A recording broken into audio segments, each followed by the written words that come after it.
Good afternoon, everyone. I'm Shannon Derejo from Creamer Media. Welcome to our webinar on South Africa's Renewable Energy Report Card and Investment Outlook, where our distinguished panel of speakers will unpack South Africa's renewable energy landscape as we approach the last quarter of 2024. Our webinar today is sponsored by NOAA Group and EY. We thank these companies for their support in making this event possible. Before we start, please note that we've activated the Q&A function for your questions. Please direct any questions to the Q&A box located at the bottom of your screen. While we may not get to every question during our hour together, rest assured we will review each one. Additionally, the chat feature is enabled for your comments and insights. Look for it right next to the Q&A box. Remember, though, questions should go into the Q&A to ensure that they're properly addressed in that section. Please also be informed that this webinar is being recorded and the recording will be made available to you afterwards. Also, we're broadcasting live on YouTube and the link will be shared in the chat once it becomes accessible. Thanks so much for your attention. Let's begin. Today's webinar will be facilitated by South African Wind Energy Association CEO Niveshen Govender. As the CEO at the association, Niveshen advocates for a thriving wind energy sector in South Africa with local participation and beneficiation at the heart of its development. Niveshen will facilitate the discussion with our panel, which consists of Bernard Magoro, head of the Independent Power Producers Office, Brian Day, the chairperson of the South African Independent Power Producers Association, Karel Cornelissen, the CEO of NOAA Group, and Heather Orton, strategy and innovation leader at EY-Parthenon. And without further ado, I'll hand over now to our facilitator to take the proceedings forward. Over to you, Niveshen.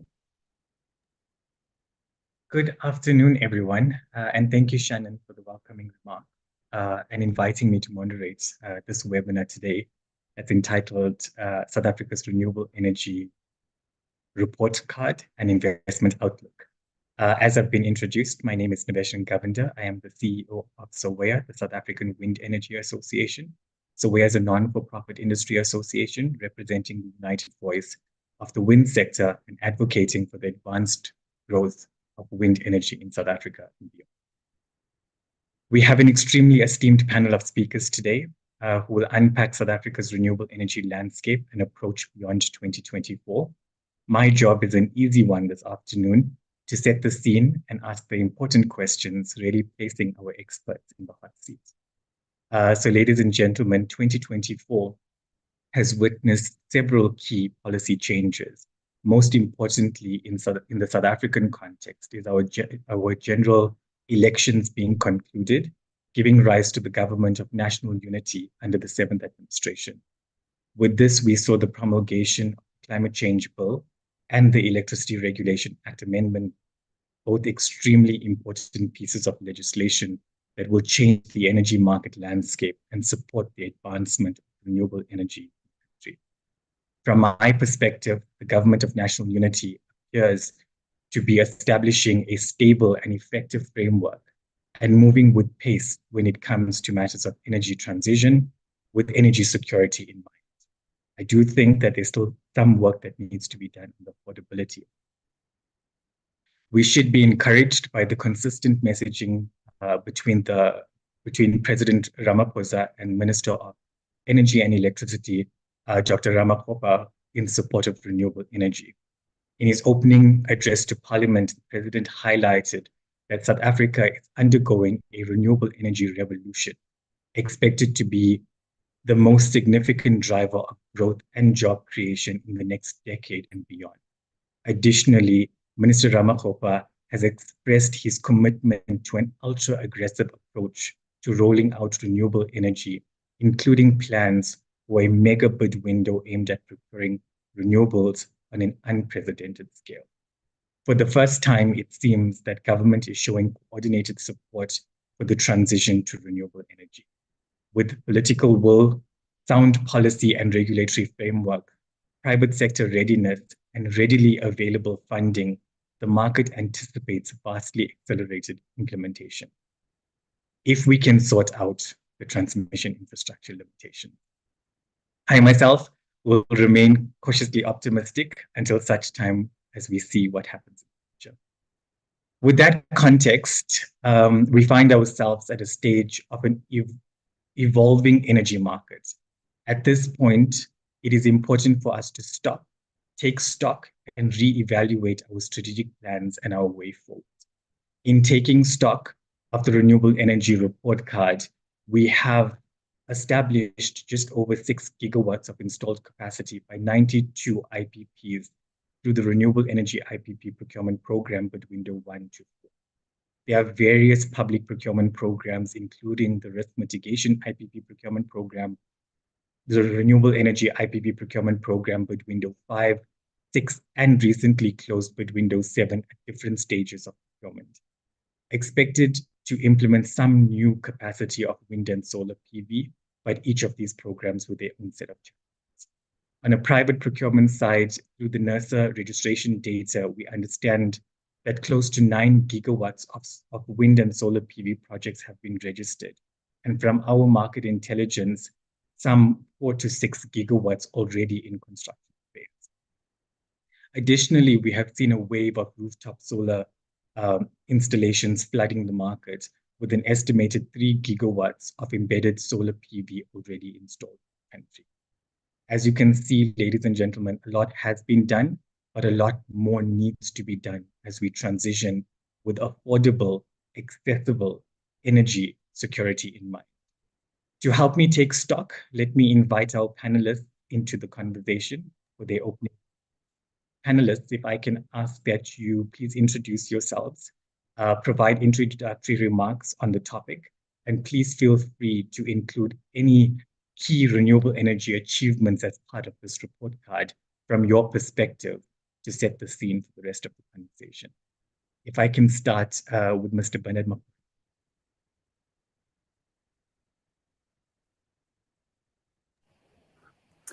Thank you, Niveshen, and good afternoon to everyone that joined us this afternoon. My name is Bernard Magoro. I'm the head of the IPP office, and thank you very much for inviting us, Crema Media. Yes, Niveshen, yes, you have touched on the achievements. You've missed quite a few, which I think it's probably important to reiterate as well. So we definitely have come a long way as South Africa in the last 14, 15 years that we started with this process. From the public procurement side, yes, you touched on the 6.4 gigawatt that's currently in operation. We still have another 2 gigawatt that's currently under construction, which we are estimating 700 of that to come online before the end of this financial year.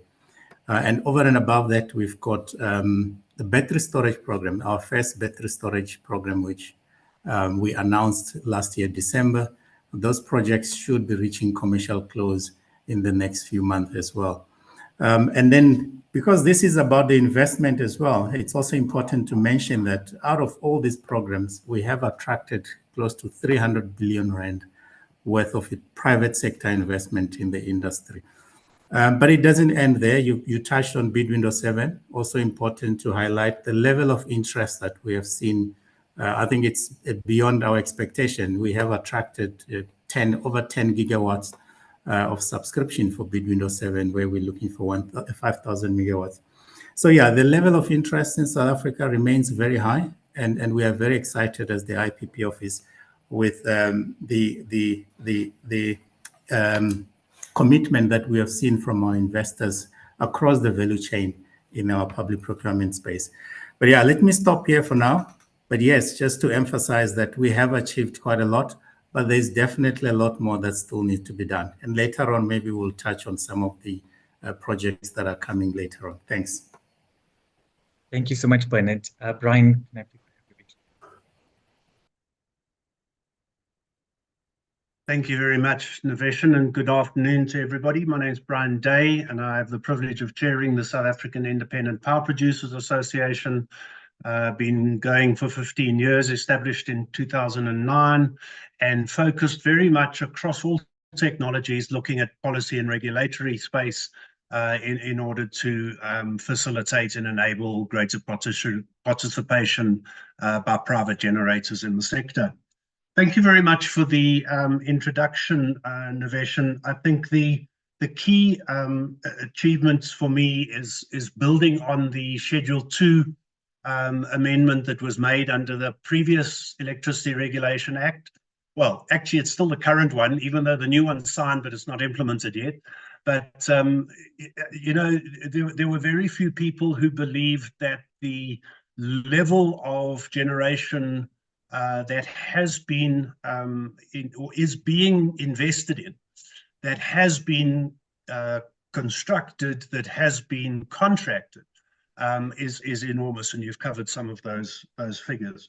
It's also better facilitated prosumers, so those who produce and consume electricity. One of the big challenges for us is that the opportunity for cogeneration is still fallen by the wayside. The previous RP had a other technologies column, the last column in table 5 of that RP, and that was unfortunately misused in a Section 34 determination for the risk mitigation program, and cogen, biomass and other technologies have not been able to be procured by the IPP office as a result of that. That is something that I think will be facilitated better by the market, but I think that's an issue that is coming up in the next section. I would also like to look at the importance of understanding the difference between procuring of energy only, renewable energy type of projects, take or pay arrangements, and the bigger issue around balancing of the grid, time of day, backup, and all of those things I think are important comments, and will come to play very soon. And then just to talk briefly on municipalities, I think there's massive progress on a very small number of municipalities. City of Cape Town, some others in the Western Cape at the forefront, Ekurhuleni, and in fact, just a week or two ago, Tshwane Council has approved an SSEG and wheeling framework to be issued for public comment, and that should in fact be available potentially by the end of this week, along with the process of such public comment. And of course, those processes, along with cost of supply studies, those wheeling frameworks, and the importance of NERSA coming to the party and playing their role is of great importance for the industry. I'll stop there. Thank you so much, Brian. Heather, can I have you? Good afternoon, everyone. So I suppose for me, the thing that it encourages, because I'm looking at it from the perspective of businesses, what I'm seeing happening is the increased competition. So we're getting a lot of requests for market analysis to look at both new entrants into the market, but also how existing entrants kind of maintain their market share. So I do think that's encouraging. I think the next one for me is the increased reliability that we're getting. I think everyone here celebrated, 100 days of no load shedding. And obviously this has a huge impact on business because, there were lots of big numbers being thrown around about what businesses, especially small to medium businesses, are losing every time they have to shut the doors. And then the last one I wanted to touch on was the investment portfolio. So we are seeing an increase in investment. And the stat I kind of looked at was the amount of imports for solar panels. And in 2023, that rose from a figure of $100 million USD to $450 million USD. So quite a significant jump, which implies that it is encouraging the right behavior, and we are seeing that translate into income. Thank you so much, Heather. Yes, celebrating 165 days of no load shedding. We're really doing well. Karel, please, can I have your introduction? Yeah, good afternoon, and thank you very much, Niveshen. My name is Karel Cornelissen. I'm the CEO and co-founder of NOAH, a business that was started in 2022. And I think what I want to comment on a little bit is firstly acknowledging the great work that was done over the last 10, 15 years, acknowledging the great work and construction that is happening right now. But I would probably try to channel my comments to a slightly more forward-looking picture. So NOAH, just maybe as a side comment, our name was derived from an ideal of a net zero Africa. So I think the name gives away what we are passionate about. So if we look forward, and we typically try and look forward by multiple decades. So if we can imagine ourselves in the year 2050, and we can look back at the commitments that we've made at several COPs, and where we then need to be as a global planet, and South Africa in that context, our view is that we should have constructed in the order of 150 gigawatts of renewable energy over the next 25 years. Now, it's always valuable for me to put these things into perspective. So if we said that we have constructed 6 gigawatts over the last decade, and we look forward and we think that we need to construct 150 gigawatts in 25 years, the simple mathematics means we need to construct 6 gigawatts of renewables every year, starting this year, for the next 25 years. And if one then acknowledges that the typical life of plant is about 25 years, then the plants that we are constructing this year, in year 26, we will have to reconstruct these plants. So South Africa is probably on a perpetual building cycle now of an incredible amount of infrastructure. And I think our president used language like a demonstrous scale of infrastructure development and construction that's going to happen in the country. So I think if we look through those lenses, maybe it helps people to understand just the scale of investment and construction activity that is gonna happen here in South Africa, and hopefully it's gonna help to significantly unlock our economy. That's our view. Thank you very much, Karel, and thank you, panelists. I think that gives us good context on how we have scored on our renewable energy investment report card. I personally would rate that as a merit path. There's a lot more that needs to be done and a lot quicker. And I think we all need to get working towards it, as Karel has outlined. I want to move on, colleagues, to the ERA Amendment Bill. And that will set the tone for future investments into the electricity and energy landscape. So in August this year, the energy sector celebrated the Electricity Regulation Act Amendment Bill being promulgated. The amendment bill sets out to create a competitive and sustainable electricity sector to transform and ultimately better capacitate the energy sector to meet our energy needs as a country. At its core, the amendment bill supports energy security with more participation and changed management to advance universal access to energy. The bill seeks to create an electricity industry with a multi-market structure that will enable competition, be managed by a transmission system operator, and will create a fair and transparent platform for the purchase of electricity, also ensuring that oversight and regulation by the regulator is in place. For renewable energy, the bill seeks to open access to the grid, which will facilitate a lot more investment into the sector. To support this, the bill will also direct a national framework for wheeling, which Brian has touched on, which is actually the distribution of electricity between IPP and private off-takers on an interprovincial level. So this, in a nutshell, panelists, is the confirmation of an electricity market reform with new and changing conditions coming into play. While we review this particular policy update, there are unintended consequences that we have seen from the municipal response to the bill. But there are also vast opportunities for various stakeholders around the energy table.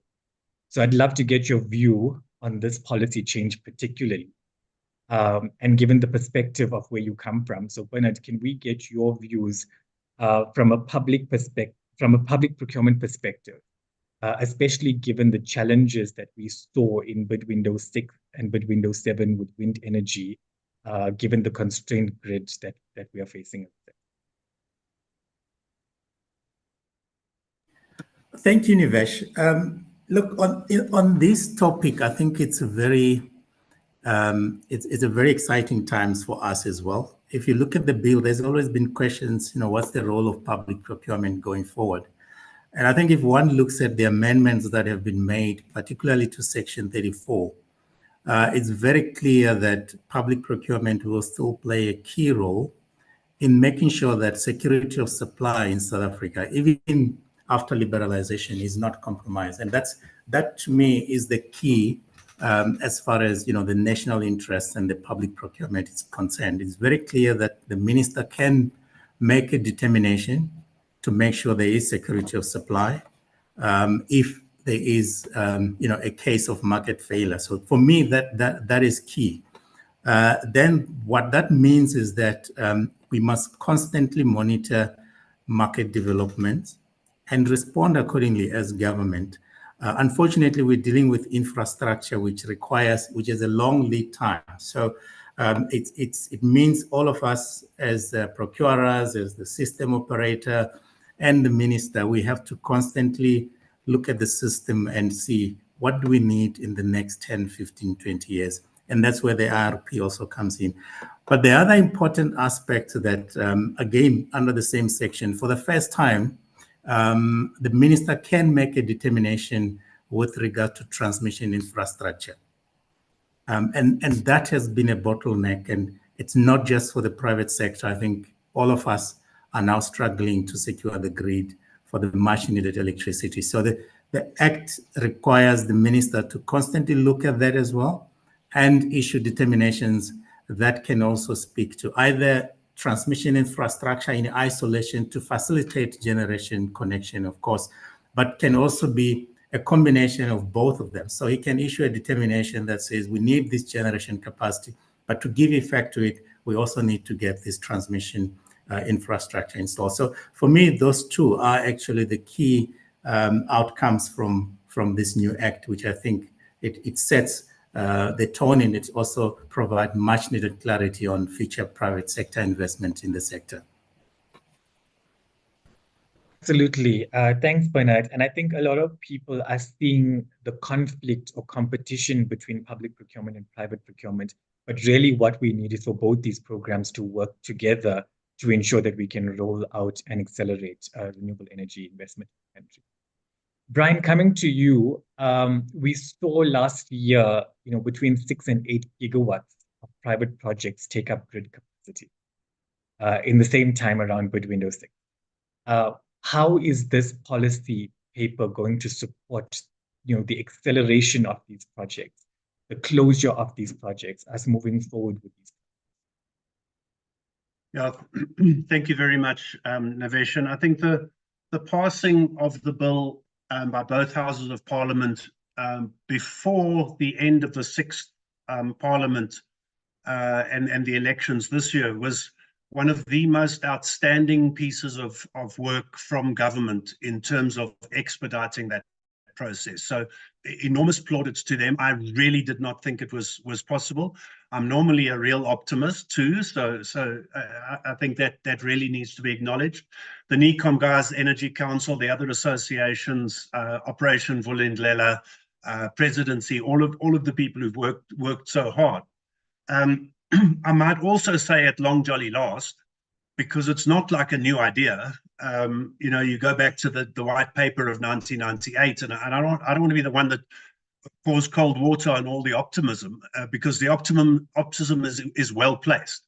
Having spoken to people in the political space and the very frank appreciation across the political parties of the abilities and convictions and samenwerking, cooperation, if you like, is shared across the different political parties in the government of national unity. And that's, I think, actually profound. Niveshen, you opened with the GNU issues, because too often in politics and in life, and especially in social media, our focus is on where we disagree with people. We listen only long enough to formulate our next comment. we now have an opportunity. The GNU is actually forced to look at where they agree. And actually, it's 90% plus across political parties that seemingly are at loggerheads with each other, because that's the nature of politics. And now it's a case of sit down and come up with something. And yes, there's still going to be those areas. But I think as people for the country, it'll be profound. So, but in terms of the private versus public procurement, I think there's the biggest thing that's happening at the moment is the work that the NTCSA is doing, the National Transmission Company of South Africa. And I purposely don't call them Eskom. Eskom's their parent company. They have a very, very different role of the other elements of Eskom. So they're not just Eskom anymore. So I think our language in terms of how we refer to the NTCSA is important. And just yesterday, they had, I think it was the 7th or the 8th workshop on the market codes, because that is the rubber hitting the road on how the market is actually going to work. And that's the important thing. And in fact, I had the privilege yesterday of meeting Priscilla Mabulani, not yesterday, on Saturday at an event where I spoke on Women in Energy. Yes, I saw you there.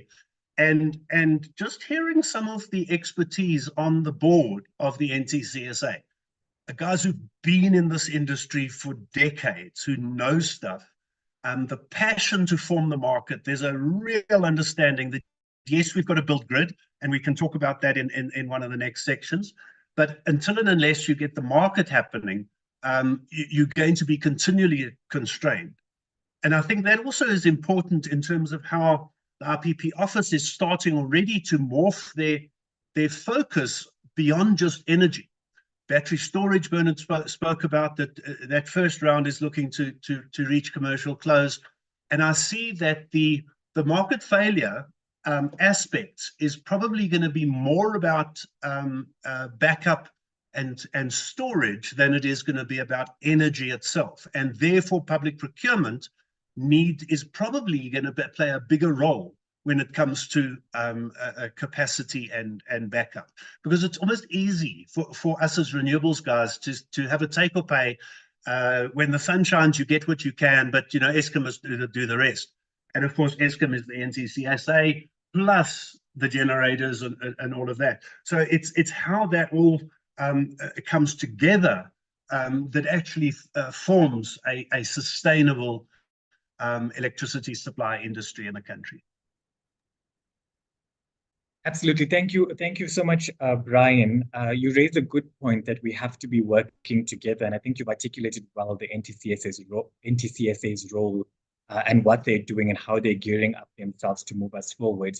I will come back to you because I do want us to talk about what is private sector's role, what are the IPP's role in this matter. But I'll ask you that as a follow-up question a little bit later on, just for you to think about, what can private sector do to support NTCSA, to support the IPP office, to support the government in this. Karel, this policy is supposed to open up this free market, this liberalization of the energy sector. Does the policy actually do that? So does it give us this free market? And if it does, what kind of new investment can we expect to be attracted through this policy? Yeah, Niveshen. So the short answer is it absolutely does. I think I have to steal from what happened on Saturday in a very famous sports event, and maybe just describe in the analogy of sport how we see the ERA and the role it plays. So I think for us as a competitor in the energy sector, I think competition is absolutely essential for the market. I think we have all experienced high rising energy costs. I think it's been well documented, but we are of the opinion that with where technologies are today, that we over time should aspire to a world where the cost of energy is going to become affordable and abundant again. So if at the core of that objective, if you have competition there, then I think we can think about these important aspects that we've described in the context of a sport analogy. So I would say the players in the ecosystem are the various generators. So in order to have competition, you need to have multiple generators that can compete with each other and can be kept honest to put the sharpest possible energy on the grid for the consumers. I think in a sports game, you also need to have the playing fields where these competitors can compete. And for me, that's the wires in the system or the grid. So the national transmission company has got a critical role to play to create these playing fields that will allow for competition to come and play the game and produce our best game, which, again, with the ultimate objective, the affordable and sustainable energy prices to the consumer. I think the third critical player in this ecosystem, so to speak, for me is the TSO. So they need to be the referee.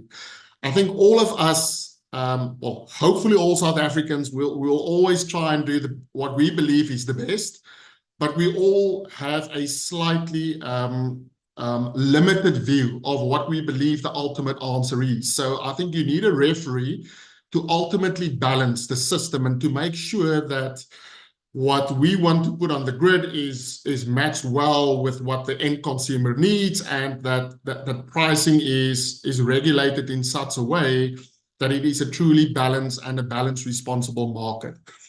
And for me, the ERA and the emerging market codes, that's sort of the rule book of the industry. And I think that rule book is absolutely critical given the quantum of investments that we as an economy need to make into this industry. I at the start in my comment referred to sort of the quantum of gigawatts that needs to be implemented.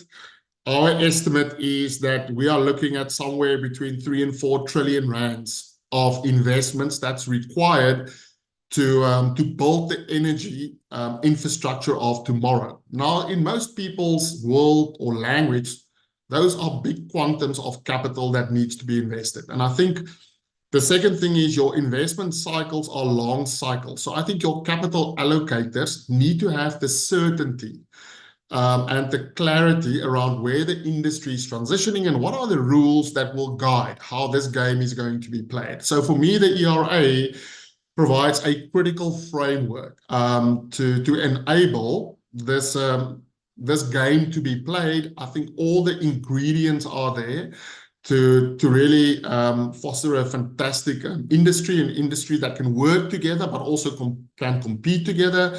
And we are very excited about the strong signals that are sent out in the ERA, and we're looking forward to getting more clarity on the market codes. And yeah, I think from a private sector perspective, we would be ready to participate. Awesome. No matter who the players are, what the rules are, what the game is, green and gold must come out number one. So South Africa must win. Heather, Absolutely. when we have this conversation, we're very much always talking from an industry perspective. IPPs as wind industry, as solar industry, as aggregators, how are we participating? I really like that you're on this panel because you bring a new dimension of the other side, because it extends far greater than just the industry. It extends to business and businesses, the impact on business. So from that perspective, how is this policy going to further enable sustainable business practices in meeting, the increased pressure of ESG compliance and ESG reporting and ESG requirements as we move? Thanks, Niveshen. So, I mean, from my perspective, I think historically, the narrative has really been about energy security. And a lot of the organizations that have invested, it's really been around mitigating the energy crisis and making sure that they have energy independence, because there's lots of benefits that they get from that. One of those being that sort of constant production, constant revenue stream. I think a huge secondary driver is we're seeing a huge change in international international regulation. And so international trading partners and investors are really driving the demand for renewable energy adoption. And the one I wanted to cite was the carbon border adjustment mechanism, where, you know, there's going to start to be those carbon tariffs for everything that we make and export. And I think, again, this amendment really fosters an environment where we can start to make that transition. And obviously we can still then potentially export a large percentage of our products.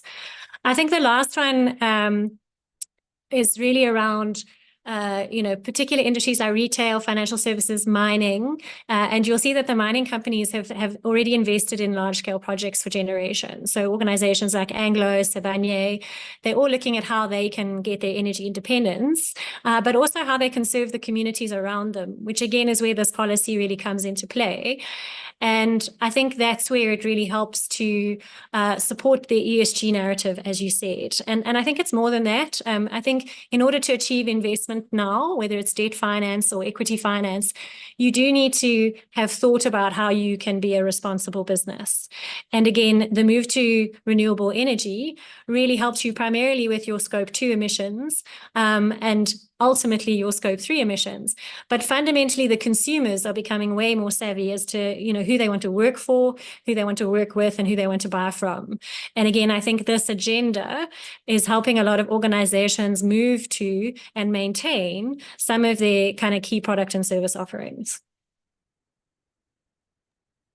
Thank you very much, Heather. You know, I was at the EU Ambassador's house this week, having this conversation around CBAM, and really picking up that, you know, it has its own challenges and the implications on business is wide and vast. And we really need to tighten up, you know, how we're looking at CBAM and how CBAM is affecting business in South Africa for us to be sustainable and actually move that forward. But that's a whole nother conversation. Let me start. I think, you know, the policy certainty is only the first step. So as much as this ERA amendment bill is giving us that certainty, it's only the first step. As government and private sector, we need to align particularly on practicalities of implementing this policy and implementation to move renewable energy or accelerate renewable energy. So panelists, you know, this then unpacks a whole new list of opportunities and challenges facing the advancement of or the acceleration of renewable energy.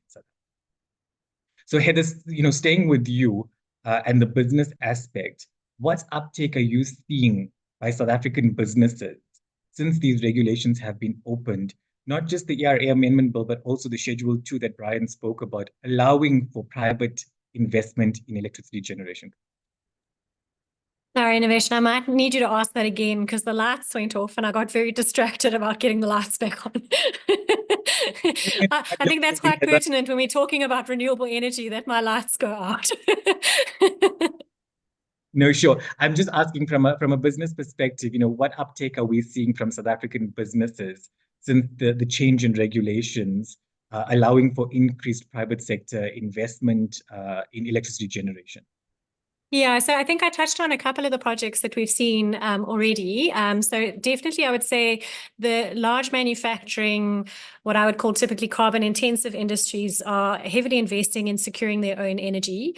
And through that, there's sort of ancillary benefits for the communities that they work with. I think Bernard mentioned some of the challenges around that actually is the transmission network and being able to actually transport those electrons from where they're being generated to where they need to be. But I think one of my key kind of interesting things is that in the last year, we've seen 4 trading licenses awarded by NERSA to independent power producers or trading organizations. And for me, that is an indication that I think the market is changing. And we're seeing not only more organizations looking at ways to generate their own power, but then how to trade that power. I think another point is that I've just lost my train of thought. But yeah, so give me a second. I think we're also seeing an increase in PPAs, and I know one of our panelists is going to talk about that. And I think one of the challenges for me when businesses start to look at how they generate their energy or how they federate their energy is choosing the right solution. And we've talked, and for me, that's also geographically quite interesting, because we've seen a lot of our clients in the Gauteng, Johannesburg region, kind of investing in rooftop solar and things like that. But then our sort of Northern Cape are looking at sort of wind generation. And I think the other challenge at the moment is they have to be quite close to the generation as well. So organizations where I'm seeing invest in it, the transmission cycle is usually within their control. It's something that they can generate and use at the same time. And so I do think that when we do start to evolve our transmission network, it's going to be an interesting conversation to see how those organizations adapt. The mining companies are already saying, you know, can they actually sell some of their land to others for solar generation? But again, there's still that transmission challenge, because yes, we can generate it, but then can we transport it to where it needs to be? So very much, I would say, localized considerations with businesses at the moment, but sort of starting to think about, you know, the bigger picture. Thank you so much, Heather. Bernard, given the policy setting that we're talking about, the reality is that there is increased competition, and the liberalization of the market is changing the landscape. So meaning that we're going to have to relook at how we're procuring energy. From your perspective, what is the strategy in how we are positioning public procurement? What is the role of the IPP office in this evolving market? You know, noting that the process as it was previously may not be fit for purpose in this evolving market. What's the strategy to move us forward? Thanks, Nivesh. I think that is the reality we have to accept. The future is going to be completely different from how we have done things in the past. We saw it with bid window 5, bid window 6, in fact, even bid window 5. Some of the outcomes were already giving us signals of the changing landscape. So, I mean, if one can just touch on what is the current reality. We've got a scarce grid that we're all trying to grab.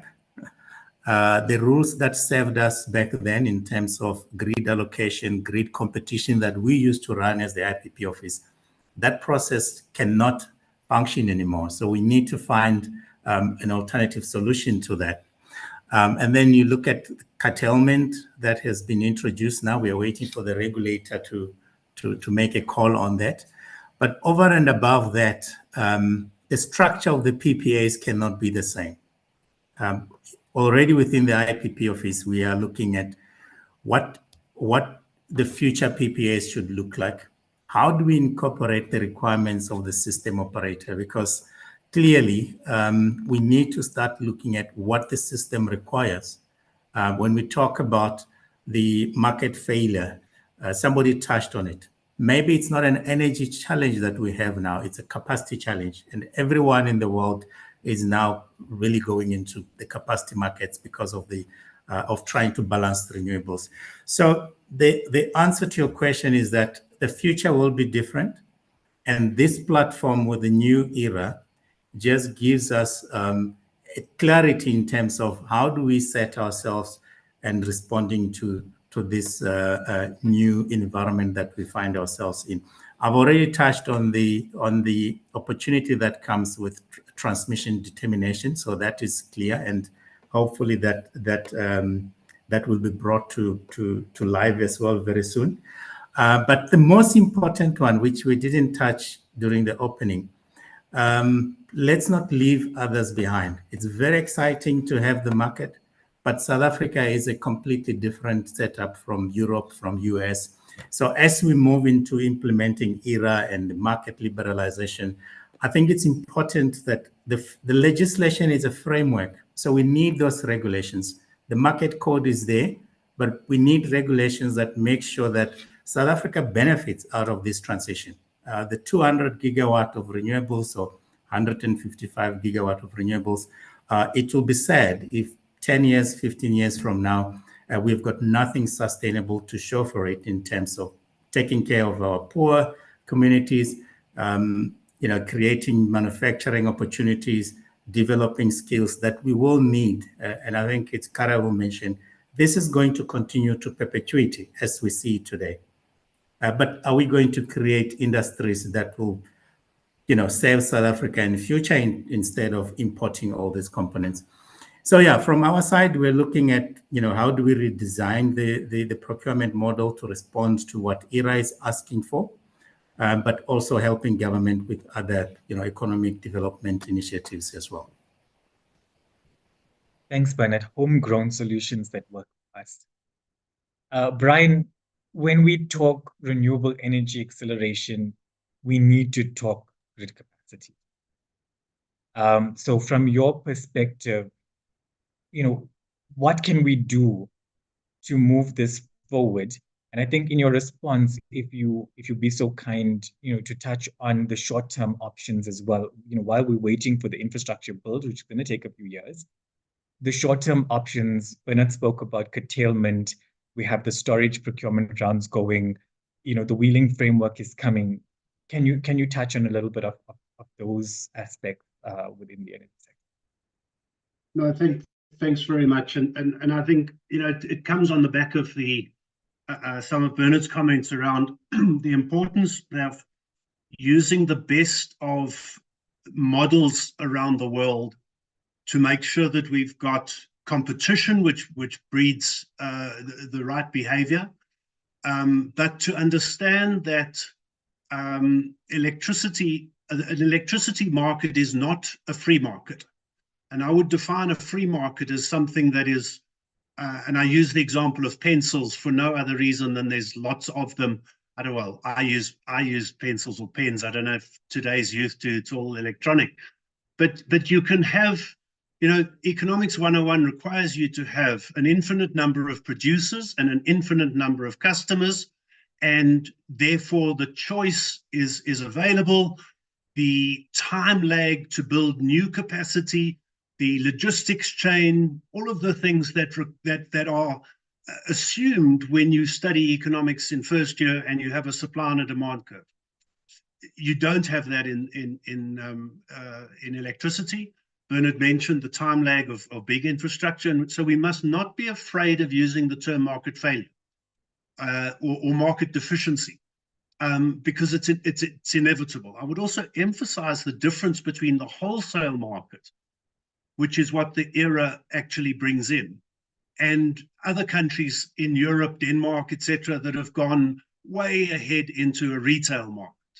And I think it's in the retail market where we must be more cautious, because we're not ready, and I think too many people will be left behind. A wholesale market, I don't think that's really the case at all. And if you have the appropriate tariff structure and support for indigent households, and that gets right through to the right people, and it goes right into municipal funding, fiscal frameworks, and all of those complexities around that, that is important. But to get to grid specifically, and I've been talking short-term, medium, and long-term in terms of grid capacity. Curtailment is absolutely the short-term, and in fact, nobody can build grid that hasn't been started already in the next 2 or 3 years. That's assuming that you've got the servitudes, you've got the designs, you've got everything else happening. So let's not kid ourselves with fancy plans, because as a country, we tend to be really good at plans and really bad at implementation. So as you will know, the curtailment framework that's been proposed is sitting with NERSA. I think NERSA's job is changing, developing, probably faster than they've been capacitated to be able to achieve. And I think that's a massive risk for the industry, because you suddenly have an era, you've got market codes, you've got all of the things. The role of NERSA grows and develops quite a lot. So absolutely, curtailment is the short-term option, along with storage elements. And of course, the IPP offices battery energy storage round is very targeted with input from Eskom as to where those batteries are going to be put, because it's not just about an energy storage macro issue. It's an evacuation challenge, time of day, opening up. It's almost like I liken the evacuation capacity to how many lanes you've got on a freeway, and the connection capacity to your on-ramps. So your substation transformers is like on-ramps, and your evacuation capacity, your wires, is how many lanes you've got. And unfortunately, wind and even more so PV, it's generated when it's generated. Now that's mostly okay, but you need to deal with it in terms of and essentially having the battery there, you create a nighttime lane open that otherwise isn't possible. So the Munichs can do a lot of this as well to postpone and delay infrastructure on their main incoming substations as well. Battery energy storage on the inside of that, so that you import electricity both at night from Eskom and during the day from private RPPs, the renewables guys, and then you dispatch in peaks and other times when you need it. In the medium term, I see the NCCSA needing to fundamentally change their contracting strategy to an EPC model. In FIDIC Silverbook, turnkey is the terminology. They are starting to do it, but I don't think it's really at the speed yet that is needed. And in fact, you were at a previous event that SAIPA and Palasa, the Powerline and Substation Association, co-hosted at the other country club that didn't have a fire yesterday. And the last two slides of Sekgomoko Skepper's presentation was much more detailed than I'd seen before in terms of what the plans are, the tangible plans of not just the big projects, the things that change fundamentally, but there's so many areas where they know that smaller work can unlock a lot of benefit. And that's what they're looking at. But you can't wait for Eskom to do the design and then get through procurement and then appoint a contractor and all of that. It has to be write a proper specification, have a competitive round, all the right tender processes and all of that, and have people to come and build it. They have, of course, made progress in setting up the panels of people who've qualified to do this. So due credit to them, but that really is that. But not an awful lot of that can happen even in the next 2 to 3 years. In fact, I read a story that in the next 3 years, they were hoping to build 800 kilometers of transmission network. Now, and of course, the associated substations, transformers. Now, 800 sounds like a lot, and it's way bigger than 74.4 in the last financial year, but it's still only just more than half what we need to do per year. So it's about 7 months worth that the plan currently is to build in 3 years. Not enough. We have to find ways to build more. What people spend more of their time talking about, though, is the long-term solutions, which is the concession model, build, own, operate, transfer, an independent transmission office, whoever's going to do it. The National Treasury has been looking at it. But if you read between the lines, it's a pilot project that should start in 18 months. So we're not going to see any of the benefit of that in 5 or 7 years. That's the reality. And mark my words, third quarter of 2024. And I'm not suggesting that any less effort should be put into that, because when that time comes, we need it to be working well and to be able to make the most of private sector funding without denuding the fiscus, who have other obligations. So the short term and the medium term has to be worked at equal importance and vigor, as well as the long-term solutions. Thank you very much, Brian. I think that, I've seen a lot of questions in the Q&A function around the grid infrastructure, around grid capacity. So you've answered, or you've managed to address a number of that. Thank you very much. I also like the fact that you looked at me when you talked about the young people and the young generation, but not to disappoint you, I still use a pen, and it's a big pen, so you can just imagine where I'm coming. But thank you for that. Karel, enter aggregators and traders into the mix. Okay, energy aggregators and traders are becoming increasingly visible as part of the renewable energy sector. And that's spoken about the 4 trading licenses that have been approved already. share with us some of the opportunities and challenges that you face as we include and integrate traders and aggregators into the. Yeah, no, thank you very much. So I think maybe touching a little bit on some of our grid challenges, I think what is required is a collective effort to solve these issues. And I think as IPPs, there's a critical role to be played, and I think happy to report that I think many IPPs are already playing those roles by what I would say keep increasing the self-built scopes that IPPs are willing to take on. So there are increasingly more, I would say, grid upgrades or debottlenecking that is taking place as part of these large infrastructure projects, and which I think is a critical component to help to contribute to the overall grid solution. The challenge, I think, when you are talking about taking on additional scope as an IPP, is it does come with a fair bit of additional cost that you now need to amortize over the electricity that you're going to sell.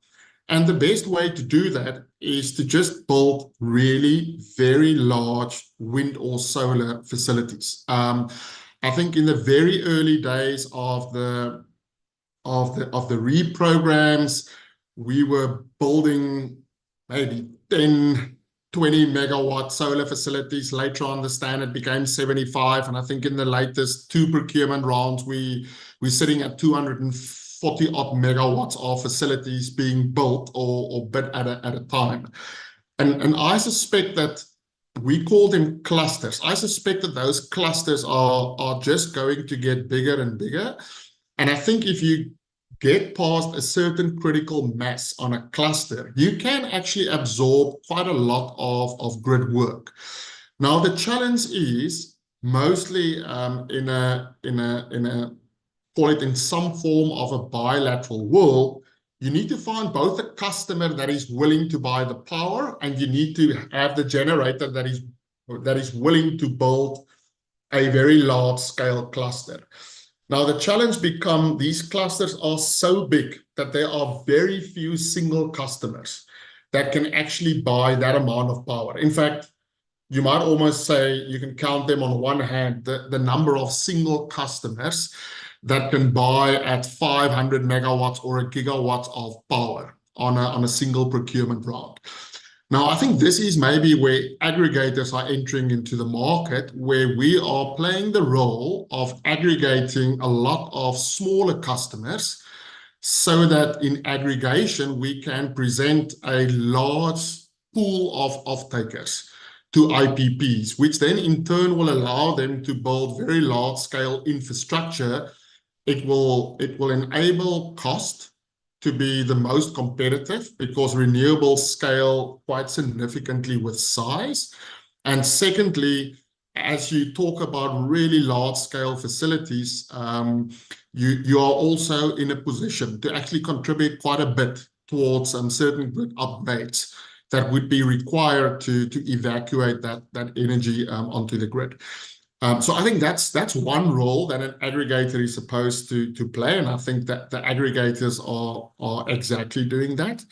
I think a second form of aggregation is also on the electron side. So I think in order to provide our customers with energy, not only during daytime when the sun is shining, but for 24 hours a day, I think there is a tricky balance between the various technologies that one needs to get right. So I think as aggregators, we are also really thinking carefully, what is the right mix of wind energy, solar energy, battery storage, to make sure that we can present the correct energy profile to the customers that we are targeting.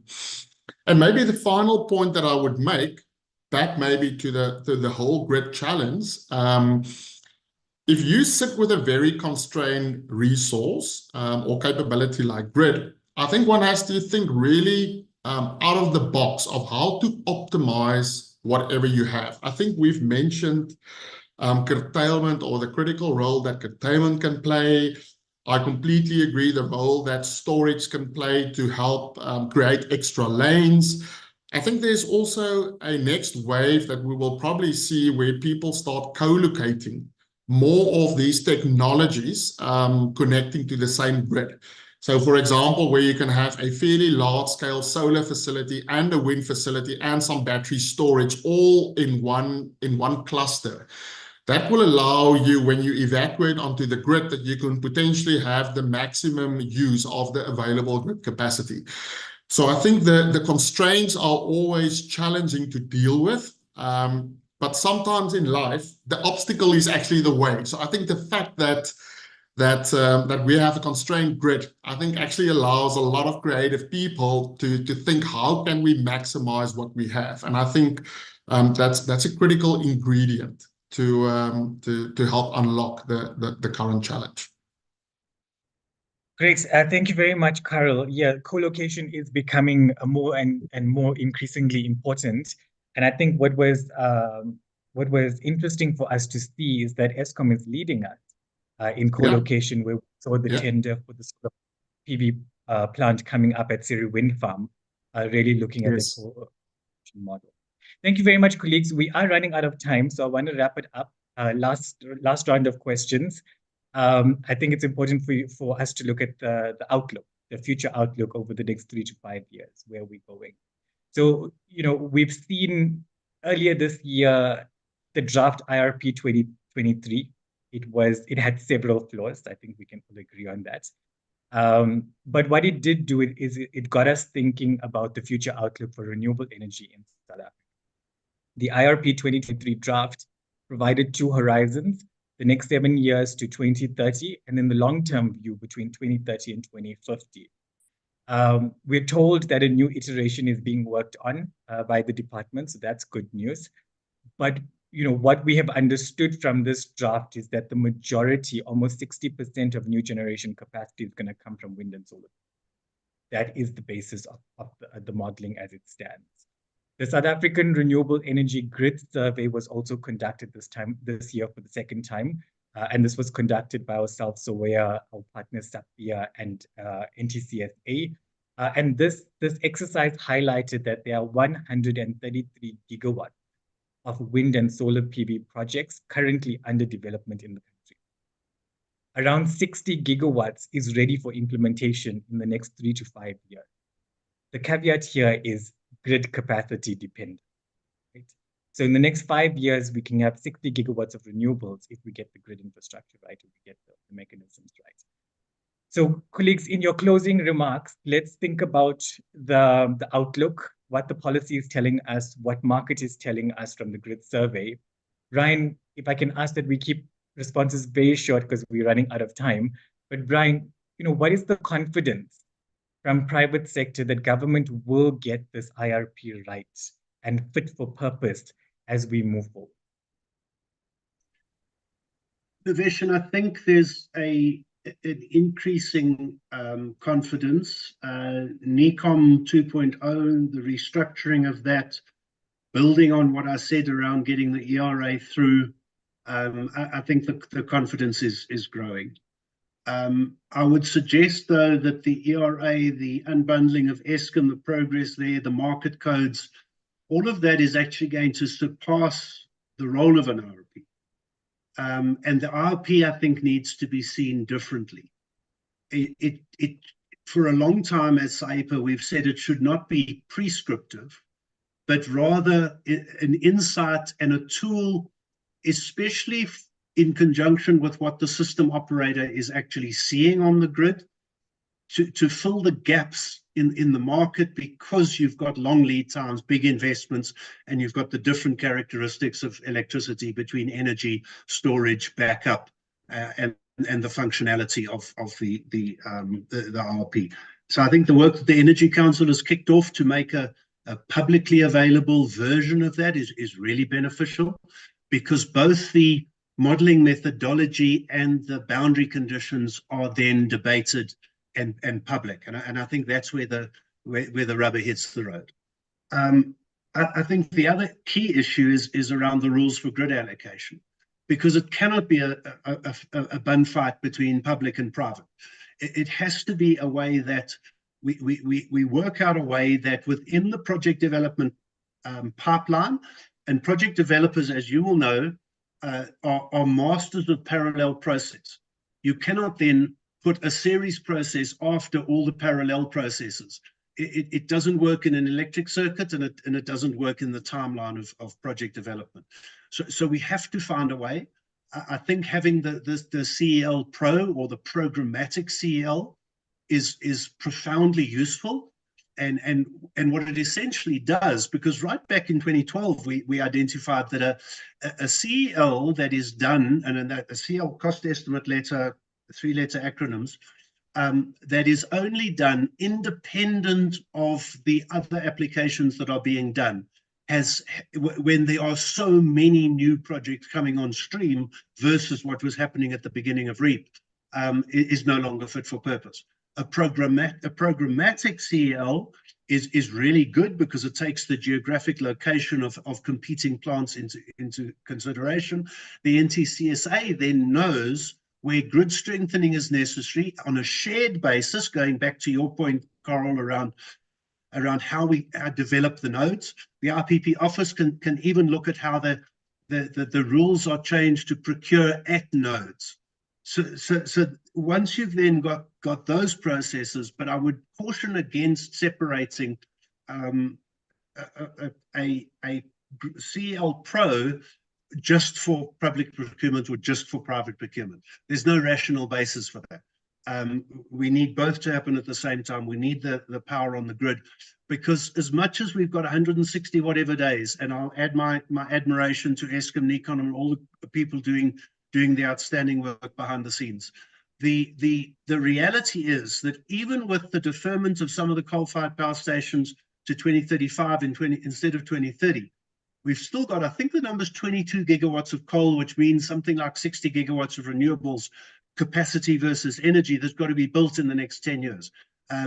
You were talking about it, Karel, and even if you add the REAP numbers that Bernard was talking to the private sector numbers and all sizes, Eskom's numbers call it rooftop, but it's actually all non-REAP. We've got a massive challenge, but it's also an opportunity, as Bernard says, because it's industrialization, it's localization, it's manufacturing, it's job creation, it's prosperity for our people. Thank you very much, Brian. I think the point is clear. We need to get the processes right, and we need to be able to work together to find the transparency and fairness in the processes. Thank you very much, Karel. Given the market reform and energy mix under review, what is the critical factor, the one critical factor that will influence the trajectory of renewable energy investment? Yeah, so it's a really difficult question, and I would bring it down to global learning rates of technology. So I think with all technologies, there is a learning rate associated with them. And so the more you roll out a specific technology, the cheaper it will become. So the world will sort of decide which technologies are leading the race, and those technologies will become cheaper and cheaper and cheaper over time. And I think therefore the mix will change as a result of what has happened on a global basis. So I think we all have seen over the last 2 or 3 years how significantly the price of solar panels have declined. I think the cost of battery cells have almost halved over a period of 12 to 18 months. And these are dramatic movements in the cost of technology. So maybe when you would have done an IRP 24 months ago, and you were to do it today, the answer is going to change. And I think it's again going to change 3 years from now and 5 years from now. So I think we all need to realize we live in a very dynamic environment, and it's not only a South African game. I mean, we are a player in a global transition to a new energy future. And I think as those things play out, it will give us clues as to what the best technologies are to commit to at a specific point in time. Absolutely. It's a global game that we have It's a global to game. find our part in. Thank you so much, Karel. Bernard, I've given you numbers from the IRP, given you numbers from the grid survey. By your analysis, how much of this is real? How much of growth will we actually see in the next 5 years? And how will the public procurement program, form this foundation around this growth that we do? Yeah, that's a difficult question, Nivesh. I mean, I wish I could give you the numbers, but I think what we can agree is that we need more than we can build at the current rate. If you look at transmission capacity that's available today, we're probably sitting with less than 15 gigawatt to connect. And we've got a deficit. If one takes the worst case scenario last year, we have got a deficit of at least 6 gigawatt of base load, which equated to ×3 if you now translate that into renewables.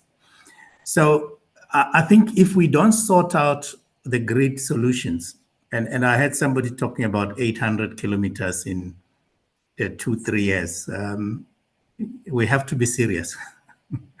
We have to be serious. I did mention in the opening that the ERA Amendment Act gives us a lot of opportunities. And we as the IPP office are already doing feasibilities of some of the solutions that have been talked about. But I mean, we'll make the announcement at the right time. But yeah, I think at the current rate, given the grid development plans, we've got a serious challenge ahead of us. And we need to do, we need a step change in grid construction and grid development in South Africa. So there is no answer, unfortunately, that I can give you, Nivesh. But all I can say is that we are aware of the challenge and we stand ready should there be, an opportunity for us to implement other measures to make sure that we expedite the rollout of new generation capacity.